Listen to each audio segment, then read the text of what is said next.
He gave them his wealth to see what they valued. But it was what his maid spent it on that shattered his heart and changed his life forever. A billionaire, tired of gold diggers and masks, gives 3 women in his life a limitless credit card: his girlfriend, his assistant, and his maid. What they choose to do with it reveals more than he ever expected: ambition, vanity, and one act of quiet compassion that would lead him not just to love, but to a home he never knew he needed. Hello family, welcome to True Life Stories. Please subscribe and leave a like for us, it means the world to us. Also share this video to your friends and loved ones and turn on post notifications so you don't miss future videos from us. Thank you as you do so. Sit back and relax as we dive into the story. The sun filtered through the floor-to-ceiling windows of the penthouse, casting long golden streaks across the polished marble floors. The city below buzzed with life, horns honking, deals closing, dreams chasing. But up here, everything was still. Peter Rayford stood in front of the vast windows, sipping black coffee from a minimalist mug. He wore a tailored navy suit, unbuttoned at the collar, no tie. He looked perfect, but his eyes told a different story, one of fatigue, not of the body, but of the soul. The world knew him as the tech oracle, the billionaire genius who revolutionized smart home AI and cybersecurity. His face was on the covers of Forbes and Time, his name whispered with envy and admiration in elite circles. But behind the awards, the interviews, and the luxury, Peter felt something gnawing at his insides, a hollowness he couldn't code his way out of. "Sir, the car is ready," came a gentle voice from behind. Peter turned slightly. Mirabelle, his maid, stood at the edge of the room, not daring to step further without invitation. She wore her usual gray uniform, her hair tied in a simple bun, eyes cast down. "Thank you, Mirabelle," he said with a nod. She disappeared as quietly as she arrived. Peter sighed and turned back to the glass. He didn't need to be at the office today. His executives could handle the meetings. His assistant Stella had already prepared everything. His girlfriend Lana had texted him from Dubai, sending selfies with heart emojis. "Miss you, babe, kiss mark, can't wait to show you what I bought, face blowing a kiss dot." He didn't reply. He didn't feel missed. He felt watched, like a walking vault. Like everyone around him was waiting for an opportunity to open the door and take what they wanted. Even in love, especially in love, it always felt transactional. A gentle chime interrupted his thoughts. Stella, his personal assistant, had entered the room holding a tablet. "Morning, Peter. I have your briefing here," she said briskly, tapping the screen. "Not now, Stella." "Clear my schedule for the week," he said, walking past her. Stella blinked. "Everything." "Yes, everything. But Lana's dinner. Reschedule it. Or cancel. I don't care." She looked at him with confusion, but nodded. "Of course." Peter walked into the study, shutting the door softly behind him. The study was the only room that felt personal. Shelves filled with books on philosophy, psychology, and a few worn novels from his childhood. On the desk sat an old photo of his parents, long gone. He picked it up and stared at it. His mother's voice rang in his head. "Marry a woman who builds, not just a woman who shines. Gold can be polished, but foundations must be strong." He sat down heavily in his chair. What good was all this empire, if he couldn't trust the people in his life? Lana was beautiful, no doubt. Every man envied him. But her affection shifted with the tides of luxury. When the gifts stopped, so did her tenderness. Stella was brilliant and efficient, but overly ambitious. He had once overheard her telling a friend at a company gala, "If I play my cards right, I could become Mrs. Rayford." That sentence lingered with him, like a stain on a white shirt. Then there was Mirabelle. Quiet, diligent Mirabelle. She barely spoke unless spoken to. She never asked for anything. She was paid well, had full benefits, and yet lived with a humility that didn't make sense to him. He once offered to pay for her mother's surgery when he overheard her talking on the phone in the kitchen. She had refused. "It's not your responsibility, sir. I'll manage." "Who does that?" Peter stared at the 3 names he had scribbled onto a notepad. Lana. Stella. Mirabelle. 3 women. 3 roles. 3 possibilities. His eyes narrowed. What if he could find out, truly, what they cared about without asking? Strip away the performance. See their core. He tapped a pen against the desk rhythmically, then picked up his phone and made a call. James, I need you to do something for me. Quietly. His head of private security answered immediately. Yes, sir. I'm going to give 3 women access to my resources. I want full surveillance. Purchases. Locations. Behavior. Keep it discreet. There was a pause. Understood. He ended the call and leaned back, a slow breath escaping his lips. This wasn't about tricking them. It wasn't a game. It was clarity. He was done being surrounded by actors. If there was one woman among them who saw him, and not the shine, he had to find her. He stood up and looked at the mirror on the wall. His reflection stared back, wealthy, powerful, respected. But alone. Not for long, he told himself. Peter sat alone in his study well past midnight, the only light in the room coming from a single brass desk lamp. The golden hue glinted off the crystal decanter beside him. He poured himself a 2-finger glass of scotch, the amber liquid swirling slowly as if hesitant to settle, like the thoughts in his head. He picked up the 3 velvet envelopes resting on the desk. Each one held a black, unmarked credit card, limitless. 3 names were written on the envelopes in silver ink: Lana, Stella, and Mirabelle. This was not a decision made in haste. Peter had thought about it for weeks.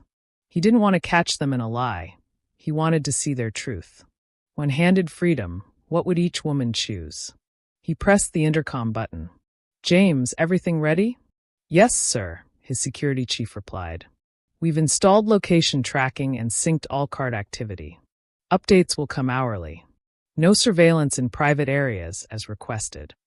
Good. He took a sip of scotch, letting it burn down his throat before standing and walking toward the window. Below, the city lights pulsed like stars fallen to earth. Somewhere out there, people were choosing what to do with their lives. And now, so would the 3 women closest to his own. The next morning, Peter met Lana at the helipad of the Rayford Tower. She stepped out of a black SUV in a designer jumpsuit, high heels clicking against the pavement. Her platinum hair shimmered in the sun, lips glossed, phone in hand.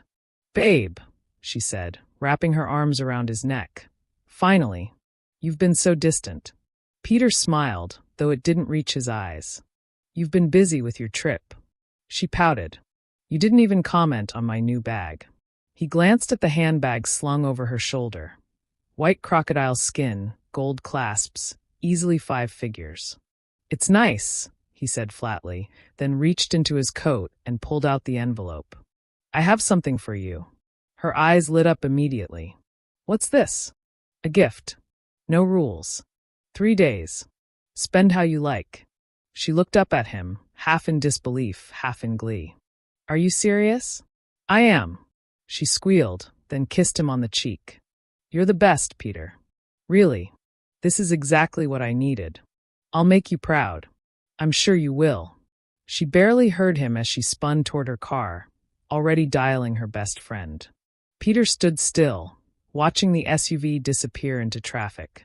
His chest was tight. She hadn't even asked why. Later that afternoon, Stella walked briskly into the office, tablet in hand, her dark red heels echoing through the hallway. She was punctual, professional, always dressed in sleek suits and minimalist jewelry. Peter, she said, stepping into his office. I cleared your schedule for the week. Pushed your VC call to next Monday. And here's the revised quarterly report. He nodded and took the tablet, then reached into the drawer and handed her the second envelope. She raised an eyebrow. What's this? A gift. For your hard work. Unlimited credit for 3 days. Spend it however you want. Stella hesitated for a moment, then her face softened into a practiced smile. That's generous. Very generous. You've earned it, Peter replied. She nodded slowly. Thank you, Peter. Truly. There was a glint in her eyes, the kind he had seen before, measured, calculating. As she left the office, she tapped away on her phone. Peter didn't need to read the message to know what it said. Within the hour, His security team notified him she had booked a luxury suite at a 5-star resort downtown and scheduled 2 spa treatments and a wine-tasting dinner. The purchases began almost immediately: designer heels, a limited edition perfume, then a reservation for a rooftop cocktail mixer known for its elite guest list. "Make connections," she had once told him. "It's not about money, it's about rooms." Now he would see which room she would walk into when given the key. Mirabelle found the envelope on the kitchen counter. It was resting beside her morning task list, with a note in Peter's handwriting. "This is for you, Mirabelle. No strings. Spend it however you want. You deserve it. P." She stared at the envelope for a long time before opening it. Her brows furrowed as she examined the card inside. She walked to Peter's study, knocking lightly on the door. "Come in," he said. Mirabelle stepped in, holding the envelope delicately between her fingers. "Mr. Rayford, I think this was left by mistake." Peter looked up from his desk. "No mistake. It's for you." "But sir, I don't understand. Did I do something wrong?" He chuckled softly. "No, you've done everything right. I just wanted to say thank you. You work hard. Take a few days. Do something for yourself." She looked uncertain. "I don't need anything, sir. My needs are met." "I know. But just take it. You have 3 days. Go live a little." Her eyes met his for the briefest moment, deep brown, sincere, a little afraid. Then she nodded. "All right. Thank you." She turned and walked away quietly, envelope still unopened. Peter sat back, watching the door after she closed it. Something in her hesitation struck him. Unlike Lana or Stella, Mirabelle didn't seem to see the card as an opportunity, but as a burden. That, perhaps, was the most revealing sign of all. That night, James called him with the first batch of updates. Lana spent $32,000 today, mostly luxury boutiques and jewelry. She also rented a yacht for a private party tomorrow. Peter's jaw tightened. Stella booked a photo shoot for herself with a celebrity stylist and has scheduled a networking brunch with several of your competitors. "Expected," Peter murmured. "And Mirabelle?" A pause. "She bought groceries, paid 2 months' rent, gave a cash donation to a local orphanage. And, sir, she purchased 4 takeout meals, which she handed out to homeless men on 8th Street. Peter felt his throat tighten. "She didn't use the full card?" he asked. "She's barely used 1%. "Thank you, James. Keep me posted." As the call ended, Peter remained still for a long moment. Outside, the night deepened. The city sparkled, but all he could think about was the smallest act, the quietest gesture. No flashy dresses. No spa retreats. No clinking glasses over rooftop views. Just a woman with a humble spirit, sharing food with people colder than she was. A silent kind of dignity that couldn't be bought. And that was everything. The next morning, Peter didn't go to the office. He didn't shave. He didn't dress for meetings.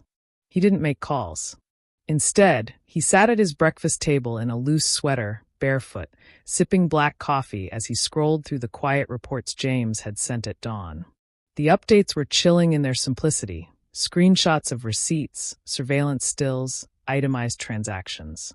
There was no commentary, no judgment, just the unvarnished truth about how each woman had used her freedom. He clicked on the first report, Lana. Lana's morning began at the Gilded Swan, one of the most exclusive boutiques in the city. A private appointment. Champagne was offered. She arrived in a black chauffeur-driven Bentley, hair curled into loose waves, wearing oversized sunglasses and a silk blouse that fluttered in the wind. Peter watched the security feed. Lana strode through racks of clothing like royalty, pointing at items without looking at price tags. The boutique staff scurried behind her, their arms piled with hangers. From her phone came Instagram stories, videos with hashtags. Hashtag treat yourself, hashtag rich life, hashtag spoiled and blessed. Later that day, she was photographed having lunch at La Verre, a high-end rooftop restaurant. 4 of her friends joined her, all influencers, all dressed for a fashion week that wasn't happening. The lunch bill totaled over $2,000. Bottles of wine, steak tartare, lobster risotto, and enough desserts to feed a small wedding party. James's report added a side note. One of the guests was rude to the waiter. Lana laughed and filmed it. By evening, the spending reached a fever pitch: jewelry stores, 2 designer handbags, a $6,000 diamond anklet. Then came the yacht. She'd rented one for the next day. A white party on the water. The guest list? Nearly 50 people, none of whom Peter had ever met. She hadn't texted him once. Not to thank him. Not to check in. Not to ask if he wanted to join her. Just stories. Hashtags. Poses. Performances. All for the camera. All for her audience. Peter clicked on the next report, Stella. Her morning was meticulous. She started at the spa, the Elements Retreat, known for its stress detox package. Facial, massage, herbal steam. Then, she had a fitting at a high-end designer tailor. Custom dress, shoes, and a full wardrobe consultation. She wasn't buying beauty. She was buying strategy. At 3 p.m., Stella arrived at a members-only rooftop club in a sleek navy cocktail dress, her makeup flawless, her expression calm. She met with 3 men, all senior executives in firms that had been circling Peter's company for acquisition talks. Peter stared at the footage. It had no audio, but he didn't need it. She leaned forward at the table, smiling, confident. A toast was made. She handed over business cards. James's note read. She introduced herself as Peter Rayford's closest advisor. Played heavily on her proximity to you. Later that evening, Stella posted on LinkedIn. Success is about the rooms you walk into, and who's waiting for you at the table. Always come prepared. Clinking glasses, #strategy, #leadership, #women in power. Peter closed the laptop and pushed it away. There was nothing illegal, nothing sinister. But it still cut deep. The last file remained unopened for hours. Peter almost couldn't bring himself to click it. He wasn't sure why. When he finally did, it began with a photo of Mirabelle standing in line at a neighborhood market. Not a gourmet store, not organic, just a small corner grocery 2 blocks from her apartment. Her cart was modest: rice, beans, canned goods, a small bottle of olive oil, fresh bread, and a bouquet of daisies.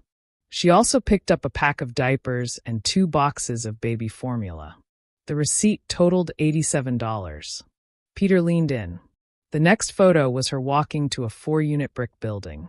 She climbed the stairs to her modest apartment, let herself in, and reappeared minutes later holding 2 canvas grocery bags.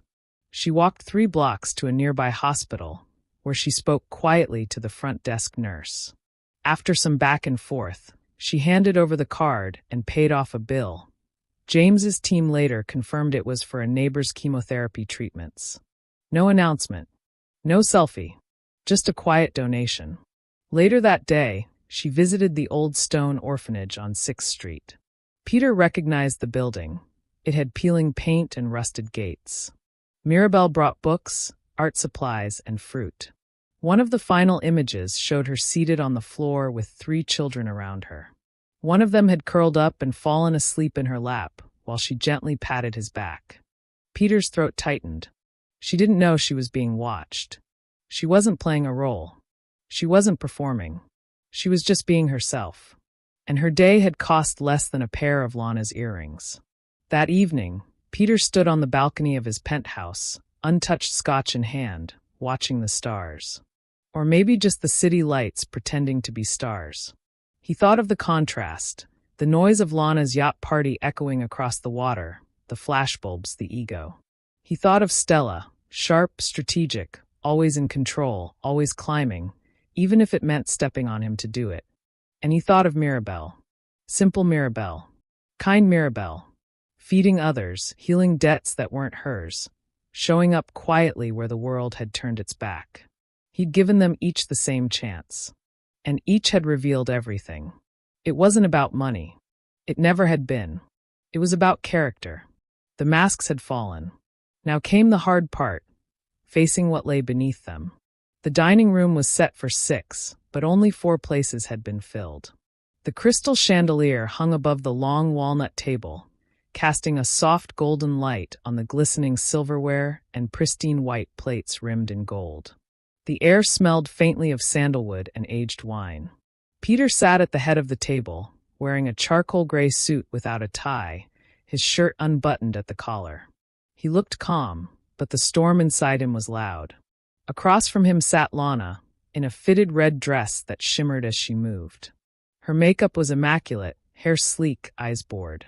To her left, Stella, in a black pantsuit with sharp lines and a silver brooch that glinted under the light. She sat straight-backed, poised, calculating. To Peter's right, Mirabelle, in a soft cream blouse and a long floral skirt. She looked like she didn't belong there, and she knew it. Her hands rested awkwardly in her lap, and she had barely touched the water in front of her. A fifth chair sat empty. Peter hadn't invited anyone else. The room was quiet, too quiet, until Lana let out a sigh. "So," she said, twirling her wineglass between her fingers. "What's the occasion? You said this was important." "Yes," Peter replied, his voice low and even. "It is." Mirabelle glanced at him briefly, then looked down again. Stella leaned in slightly. "Are we celebrating something?" "In a way," Peter said, folding his hands on the table. "We're celebrating honesty." Lana smirked. "Sounds serious." Peter met her gaze. "It is." He paused for a moment, taking in each of their faces, the disinterest, the anticipation, the anxiety. Then he spoke. "3 days ago, I gave each of you a card. No rules. No limits. I told you it was a gift. And in a way, it was. But it was also a test." The room went still. Lana's smile faded. Stella tilted her head. Mirabelle stopped breathing. Peter continued. "I needed to know the truth. Not from what you tell me. From what you do when you think no one's watching." "What the hell does that mean?" Lana asked, her tone turning sharp. "It means," he said slowly, "I watched. I listened. I learned." Mirabelle shifted in her seat, clearly uncomfortable. Stella's eyes narrowed slightly. "You tracked us?" "No," Peter replied calmly. "I observed you. I observed your choices. And now, I want to share what I learned." Lana scoffed. "Oh, please, Peter. You gave me a card and told me to enjoy myself. Don't pretend this was some deep psychological experiment." Peter looked at her for a long, hard moment. "You spent $86,000 in 3 days," he said plainly. "You bought designer shoes in 5 different colors. You tipped a man $500 just for parking your car and then told your friends he was cute for a peasant. You laughed when your friend mocked a waitress for her accent." Lana's jaw tightened. "That's none of your business." "It was my business. Because you made it my business when you showed me who you are." She stood up, furious. "You spied on me." Peter didn't flinch. "No. You exposed yourself." Lana's face flushed red. "So what? I enjoyed myself. You said that was the point." "I said, spend it how you like." "And you did. You used it to feed your ego." Lana grabbed her clutch, shoving her chair back. "Unbelievable. You're sick." "No," Peter said, cool and steady. "I'm done being blind." She stared at him for a long second, waiting for him to apologize. When he didn't, she turned and stormed out of the room, heels pounding against the marble floor. A heavy silence followed. Stella exhaled slowly, the tension in the room now thick and suffocating. Peter turned to her. "Stella," he said, "you were different. You didn't throw parties. You didn't waste money. But you used the card to elevate yourself. You attended business mixers. Scheduled meetings with executives I've never introduced you to. Sold the idea that you were my partner when you aren't." Her eyes narrowed. "So ambition is a crime now?" "No," he said quietly. "But deception is. And you weren't investing in us.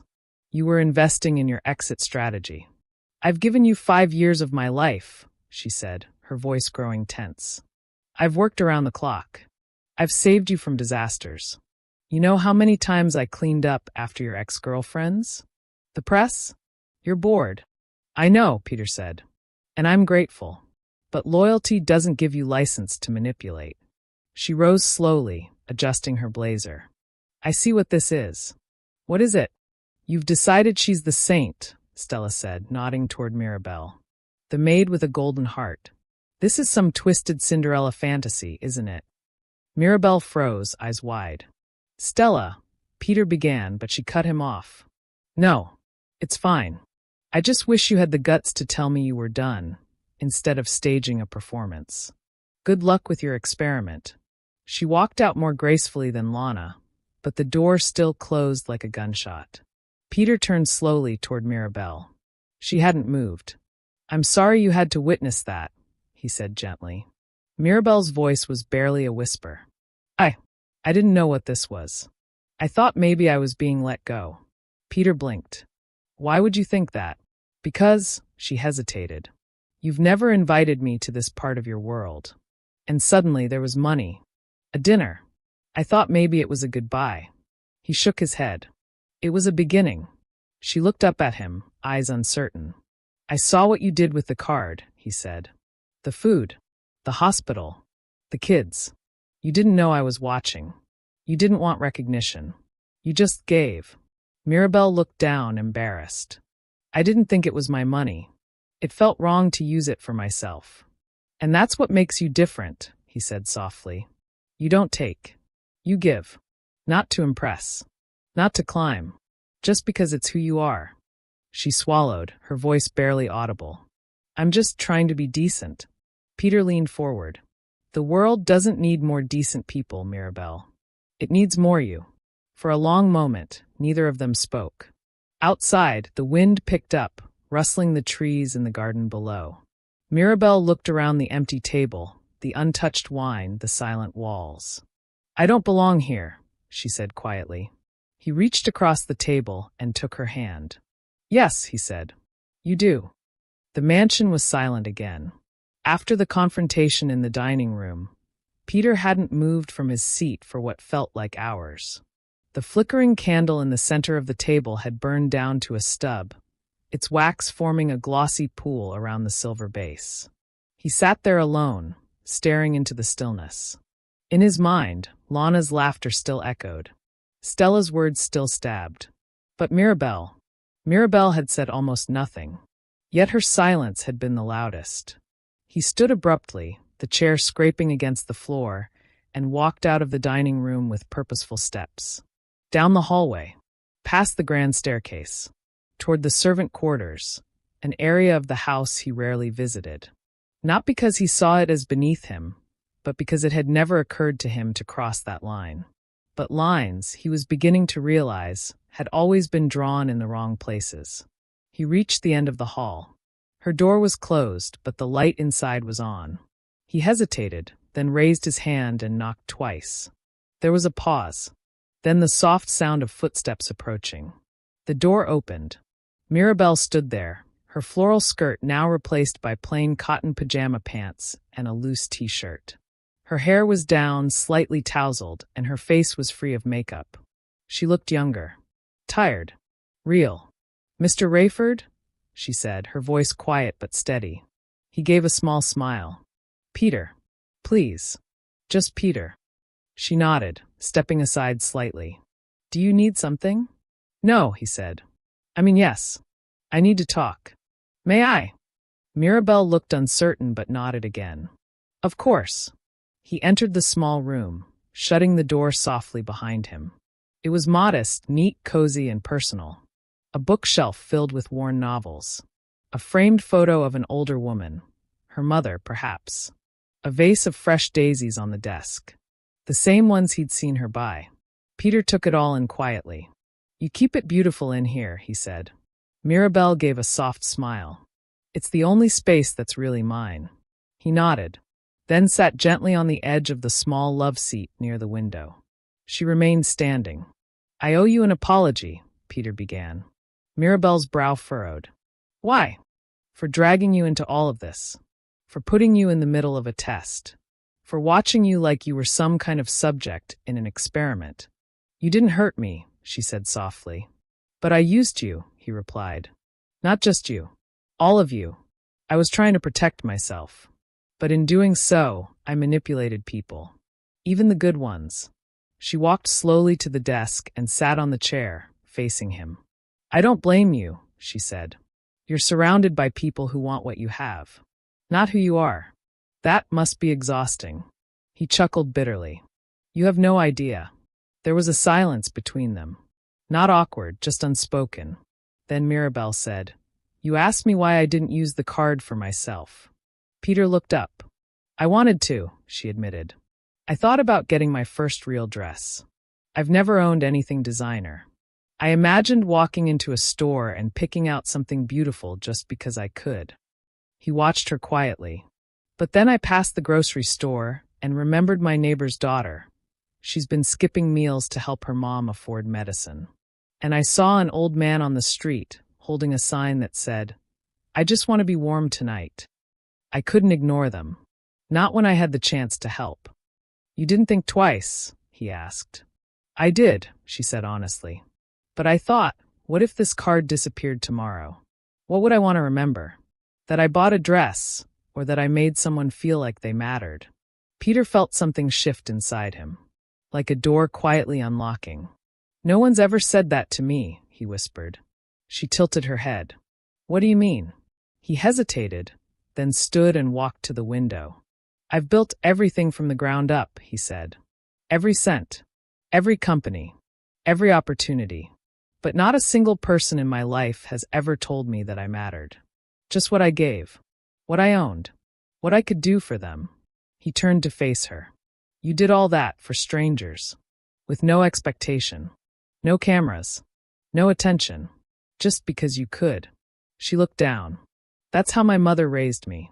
We didn't have much. But she used to say, kindness doesn't need a reason. It just needs a heart willing to give. He stepped closer. And you have that heart, Mirabelle. She looked up at him, eyes meeting his. They stood in silence for a long beat, neither moving, neither breaking the gaze. Then she spoke, her voice barely above a whisper. Why are you really here, Peter? He took a breath. Because I'm tired of pretending, he said. Tired of performing. Tired of being with people who only see my bank account. And what do you see when you look at me? She asked, her voice trembling. He reached out slowly, gently brushing a strand of hair behind her ear. I see peace. I see honesty.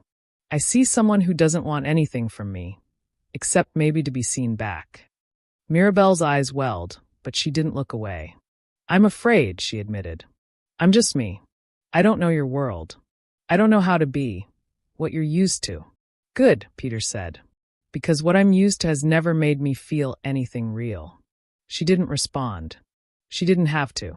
In that tiny room tucked away in a mansion filled with silence, something profound passed between them. An understanding, fragile but real. Not based on status or appearances, but on shared solitude. Not romance yet, but the first breath of it. Rain tapped softly against the glass as autumn settled over the city. The once lush trees along the estate's grounds had begun to shed their golden leaves, collecting like memories along the edges of the cobbled path leading to the main entrance. Inside, the mansion didn't feel quite as quiet anymore. Mirabelle stood in the walk-in wardrobe that once belonged to Peter's ex-girlfriend, now cleared out entirely, repainted, and transformed into something simpler. Not luxurious, just intentional. In front of her was a mirror, and behind her, a row of clothes that still felt too expensive, too tailored, too not her. But each piece had been selected with her, not for her. Peter had insisted.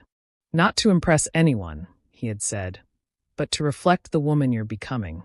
That you already are. She adjusted the lapel of the navy blue blazer. A far cry from the cotton uniforms she used to wear. It fit perfectly, modest, elegant, powerful. She wasn't sure if she liked it, or if she was just terrified that she did. Downstairs, Peter stood at the kitchen island, slicing limes with a focus he hadn't shown in weeks. The house staff had been reduced by half, per his request. Not fired, just shifted, given new roles, more humane hours. Some, like Mirabelle, had chosen to stay. Others had moved on. He had learned, painfully, that having too many people around you doesn't mean you're not alone. Peter, Mirabelle said softly as she entered the kitchen.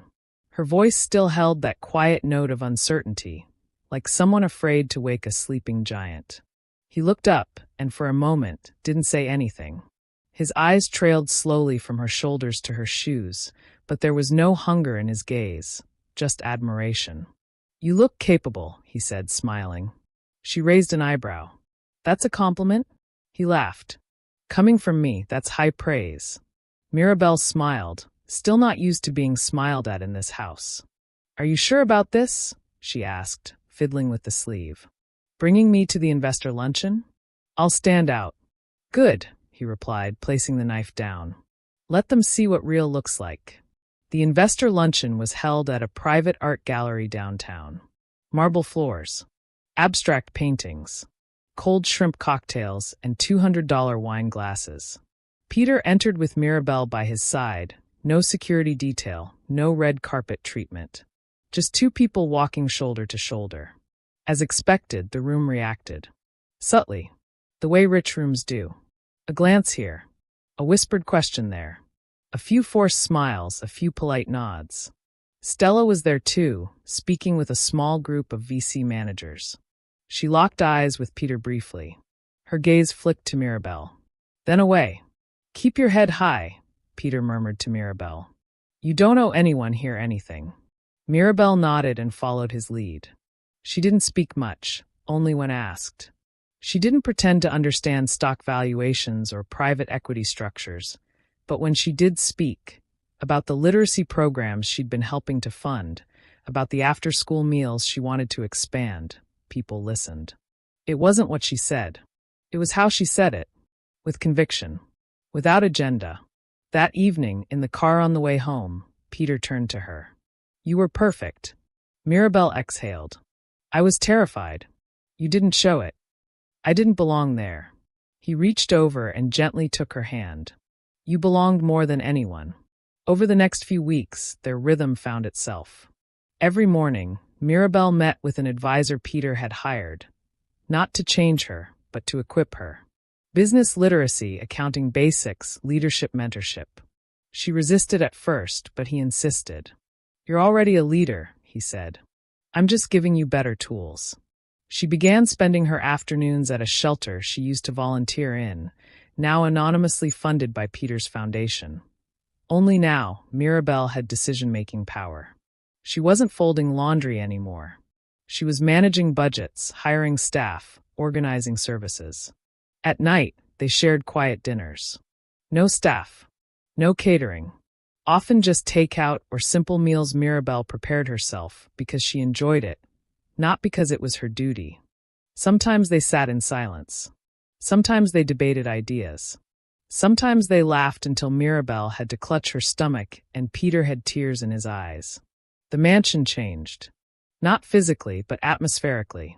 Rooms that had been cold and decorative began to feel lived in. The study now had a second reading chair. The kitchen had handwritten grocery lists on the fridge. The garden had a corner where Mirabelle was planting herbs, and Peter, though comically bad at gardening, always joined her on weekends. And one day, after a storm had rolled through the night before, Mirabelle found Peter standing under the dripping pergola, watching the dawn break. She stepped beside him, coffee in hand. "What are you thinking?" she asked. He looked at her. "I used to want to be remembered for building an empire," he said. "Now I just want to be remembered by the person I chose to build with." Mirabelle looked away shyly. "I'm not easy to build with," she said. "I get scared. I still doubt all of this." "Good," he said, smiling. "Doubt keeps us honest. Fear keeps us humble." She turned to him. "And what keeps us going?" Peter reached out and touched her cheek softly. "Love," he said. "But not the kind people sell on magazines. The kind you grow in small moments. The kind that shows up even when the world isn't looking." She leaned into his touch. And for the first time since they met, not as maid and billionaire, not as employee and employer, not even as two strangers in two worlds, they stood together as partners. Two people choosing one day at a time to build something real. The fireplace crackled softly in the background, casting shadows that danced along the stone walls of the sunroom. Outside, the garden was quiet under a blanket of early morning frost. The rosemary bushes dusted white like a light breath of winter. A faint hum of classical music played from the vintage radio Peter had found at a flea market, something Mirabelle insisted on restoring herself, piece by piece. Inside, warmth pulsed, not from the fire, not from the blankets, but from something intangible, something earned. Peter sat cross-legged on the plush rug, wearing an old college hoodie, a mug of tea balanced between his hands. Across from him, on the oversized floor pillow, sat their daughter, just 3 years old, curly hair tousled, eyes wide with curiosity, clutching a picture book upside down. Mirabelle entered the room in soft slippers and a cardigan 2 sizes too big, Peter's of course. She carried a plate of toast and fruit, humming under her breath. She didn't ask if he'd eaten. She didn't hover. She just placed the plate beside him, kissed the top of his head, and sat down with a content sigh. This was their life now. No champagne towers. No red carpets. Just shared mornings and honest moments. And it was perfect. The mansion that once echoed with emptiness now echoed with life. The cold marble floors had been softened with area rugs collected from local artisans.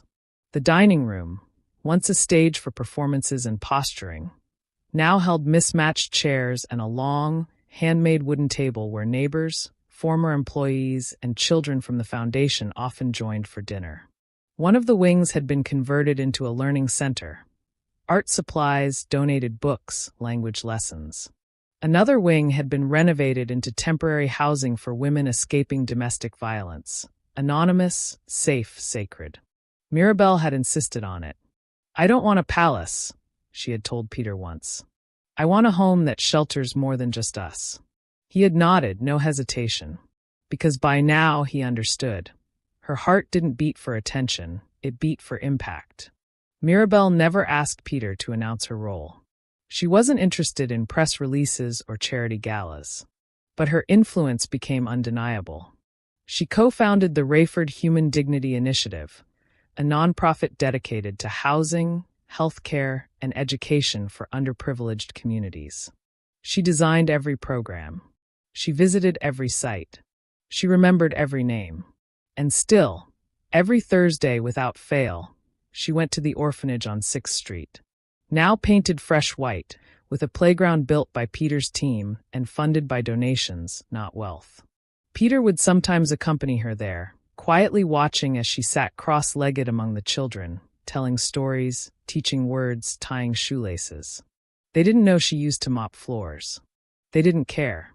They only knew she made them feel seen. And Peter? He found himself in awe of her more with each passing day. The media had, of course, tried to spin their story. First with scandal. Billionaire leaves heiress girlfriend for housemaid. Cinderella or strategic social climber? But when no drama followed, and Mirabelle refused all interviews, and Peter ignored the tabloids altogether, the noise died. Eventually, the world accepted that maybe, just maybe, their story was not a performance. It was, in fact, a revolution. One evening, long after their daughter had gone to sleep, Peter and Mirabelle sat on the back porch wrapped in a shared blanket, sipping chamomile tea. The stars above were clear, and the garden lights glowed like little lanterns among the hedges. Crickets chirped. The wind was gentle. Peter watched Mirabelle as she stared into the sky, eyes calm, hands folded in her lap. "You still think about the past?" he asked. She smiled faintly. "Sometimes. I remember polishing this very porch, worrying if I missed a spot, worrying about you." He chuckled. "What did you think of me back then? I thought you were unreachable. Not just because you were rich, because you looked like someone who hadn't been held in a long time." His smile faded into something softer. "And now," she turned to him, "now I know that no one is unreachable. They just need someone who doesn't come with a price tag." He leaned in and kissed her forehead. "You gave me more than a home, Mirabelle. You gave me a place to belong." She took his hand, interlacing their fingers. "And you gave me something I never dared to ask for." "What's that?" "A life of purpose and love. I didn't think I was allowed to have both." He squeezed her hand. "You are. And if you forget, I'll remind you." Years passed. The world kept spinning. Business deals came and went. Investments grew. Foundations expanded. But one thing never changed. Every night before bed, Mirabelle tucked their daughter in with a story, not from a book, but from her heart. A story of a man with everything, who gave it all away to find what mattered. A story of a woman with nothing, who gave what little she had, and changed the world in the process. And when their daughter asked, "Mama, is that story true?" Mirabelle would smile, lean in close, and whisper, "Yes, baby.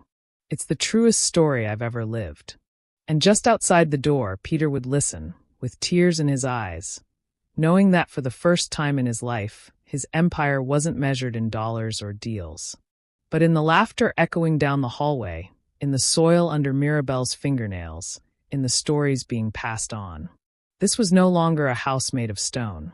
It was a home, built with patience, trust, and a kind of love that asked for nothing, and gave everything.